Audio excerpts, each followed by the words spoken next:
sekali udah sembuh. Ketiga sekali sudah sembuh. Nggak pernah bilang. Oke. Sebenarnya begini, sakit itu sebenarnya disebabkan oleh dua faktor secara umum, ya. Faktor skala dan faktor niskala. Ya. Kalau faktor skala itu biasanya penyebabnya cuaca yang tidak bersahabat, ya. Kemudian ada virus, ada bakteri. Ya. Sekarang yang kita takutkan ini kan adalah virus corona, kan. Kemudian sebelumnya juga ada mata merah, itu disebabkan oleh virus, flu, pilek itu disebabkan oleh virus juga. Kemudian yang ketiga itu disebabkan oleh keracunan. Ya kan sering kita dengar satu sekolah itu ke puskesmas. Ya, setelah dicek mereka sama-sama makan nasi goreng yang sama, dan setelah diteliti saus yang digunakan untuk nasi goreng itu kadaluarsa, itu keracunan itu. Ya. Kemudian disebabkan oleh kecelakaan baik di jalan maupun di tempat kerja, bangunan misalnya ada orang jatuh, kan, sakit kan. Kemudian terakhir disebabkan oleh bencana alam. Ya, kemarin ada banjir, kemudian ada gunung meletus, itu bisa orang. Nah, sakit-sakit ini namanya sakit skala, sakit medis. Sakit ini harus disembuhkan di rumah sakit. Apakah ya kelas rumah sakit lah, puskesmas atau klinik-klinik itu yang ditangani oleh tim medis. Gitu. Kemudian ada sakit niskala. Sakit niskala itu penyebabnya bisa saja karena pengaruh kekuatan buta, energi buta, ya, para buta kala. Itu contohnya di rumah, kalau kita membangun rumah itu harus musyawarah dulu, memohon kepada sang roh-roh yang ada di sana bahwa kita akan membangun rumah di sana agar kita harmonis. Makanya disajikanlah caru-caru itu agar tidak terganggu. Kalau membangun begitu saja bisa, tanpa upacara bisa selesai, tapi begitu bangunan selesai kita tinggalkan pasti ada gangguan. Gitu. Kemudian disebabkan oleh manusia sakti, ya, banyak orang-orang sakti, orang-orang yang mengeluarkan disebut dengan anti-wujud itu bisa menyakiti orang. Gitu. Tapi dasarnya kita itu ada salah, kalau kita nggak ada salah nggak bisa. Kemudian ada sakit disebabkan oleh Pitre itu orang yang sudah meninggal, itu banyak sekali terjadi. Misalnya seorang nenek dia berjanji di Petaraian Guru mungkin mau dan apa itu, kalau tidak disautkan karena mati dia, itu dia akan menyampaikan pesan kepada keluarga, dibikinlah keluarga sakit agar dia mau lunas raos. Itu ketika lunas raos di sana dia mengungkapkan bahwa dia ada ketiutangan di Petaraian Guru atau di mana. Gitu. Kemudian sakit disebabkan oleh resi. Para resi itu adalah orang-orang penekun spiritual. Misalnya dalam satu keluarga itu ada dulu kakek atau kumpi kita melaksanakan misalnya melaksanakan pengobatan atau melaksanakan menjalankan pedalangan, pertupengan. Kemudian tidak ada yang melanjutkan, beliau kecewa.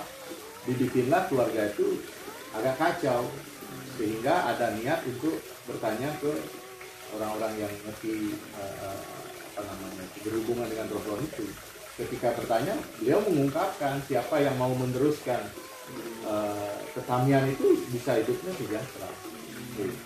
Terakhir, penyakit niskala terakhir itu adalah penyakit disebabkan oleh karma seseorang. Lahir misalnya nggak punya jari tangan atau cacat, itu disebabkan oleh karma.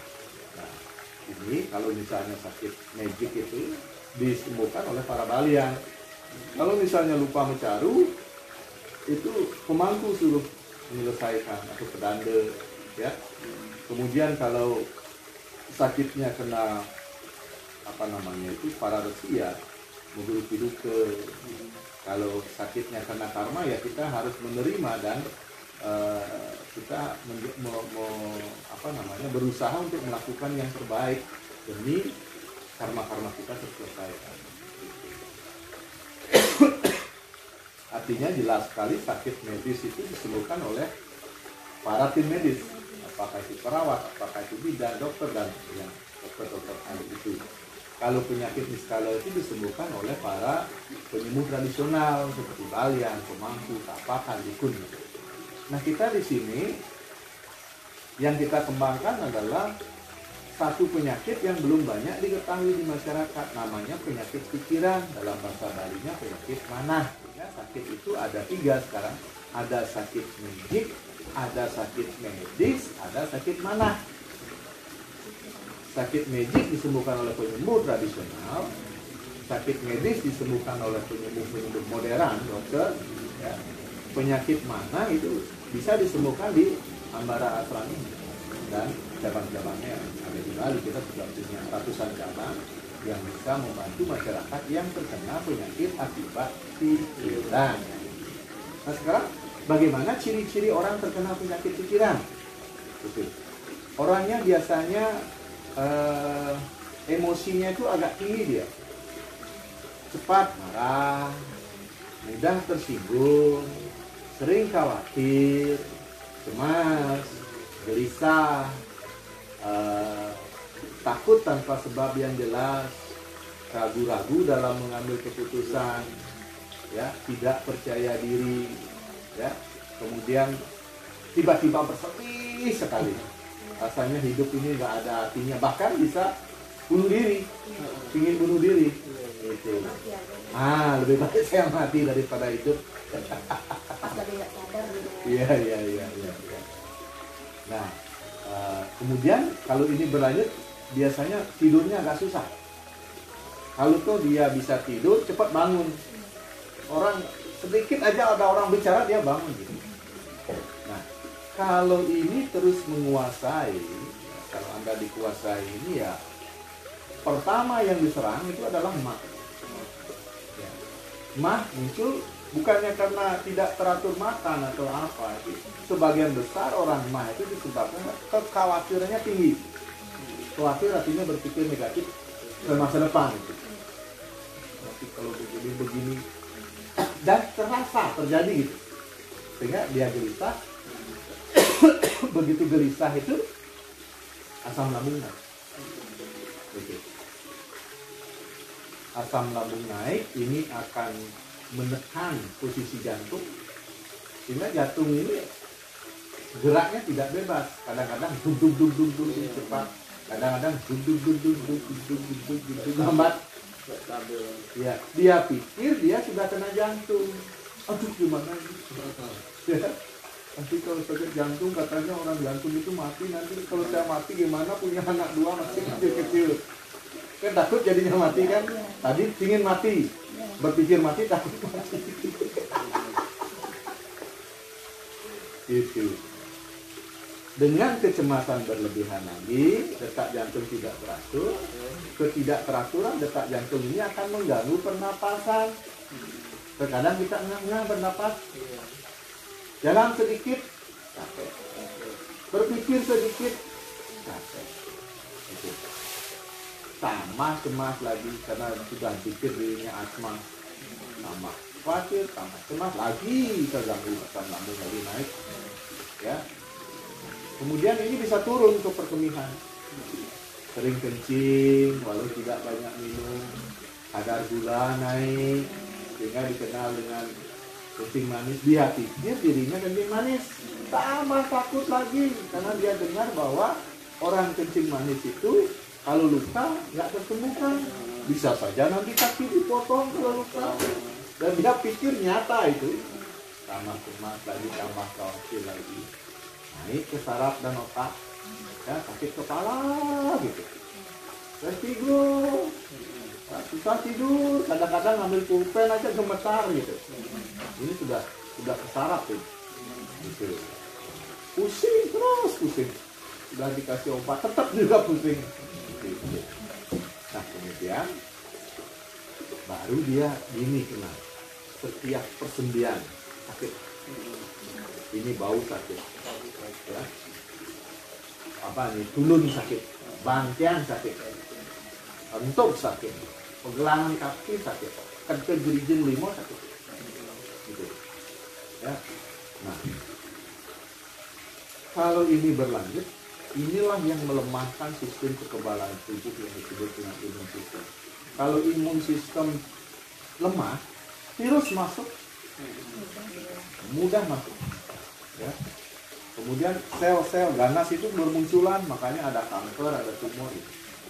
Itu akibatnya kalau terus stres. Itu ciri-ciri orang stres ada masuk di sana? Oh ada. Oh. Cemasnya berlebihan. Cemasnya berlebihan. Contohnya gini, misalnya suami bekerja, tiba-tiba hujan, udah panik, atau gimana? Dia begini, dia begitu, dia. Apalagi di telepon susah dulu, tambah cemas. Pikirannya udah takut yang aneh-aneh dulu, apa jatuh nanti gimana gitu. Tabrak atau dilari sama orang, itu ya. Ya apalagi ke anak-anak ya ada kan. Iya. Nah di sana cepat marah gitu. Cemas aja ya.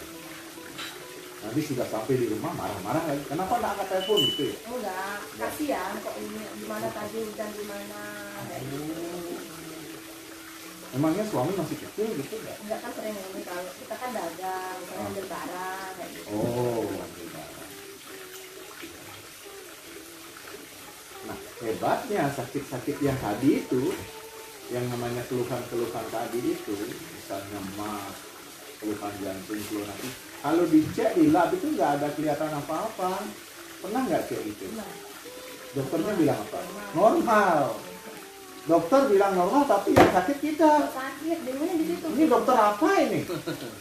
Saya sakit dibilang normal, kan itu jadinya. Iya. Karena saya ini kayak gitu. Jadi nggak ada apa-apa, padahal kok sakit. Iya. Memang kata dokter itu benar. Sehingga sakit-sakit seperti ini tidak bisa tuntas oleh obat-obatan kimia ataupun herbal. Kenapa? Karena obat-obatan sifatnya hanya meredakan. Minum obat kan lega kan? Iya. Tapi begitu habis khasiat obat, kumat lagi. Makanya kalau di medis ini sakit-sakit ini seumur hidup harus pakai obat. Ya, kalau orang jantung, asma, seumur hidup harus pakai obat. Ingat, obat hanya meredakan saja, tidak mampu menyembuhkan secara total. Nah, apa yang harus kita lakukan? Obat apa yang harus kita gunakan agar sakit-sakit yang disebabkan oleh pikiran ini bisa tuntas? Karena penyebabnya adalah pikiran, maka pikiran inilah yang harus kita rubah. Ya, kalau orang-orang sakit itu pikirannya itu menderita, dia merasa hidupnya paling menderita di dunia. Ya, menderita karena sakit ini. Ya. Tak sembuh-sembuh kan menderita. Nah ini namanya penderitaan fisik. Itu sakit, seseorang sakit kecil saja, bukan emah, bukan asma, bukan jantung. Sakit lebih paling kecil itu misalnya ketika kita makan sesuatu, ada satu nyelip di gigi, itu enak nggak? Rasanya gimana? Kayak Aneh kan? Itu sudah menderita. Penderitaannya kecil kita bilang. Apalagi ini sudah kena mah, itu kan sama sedih lagi kan.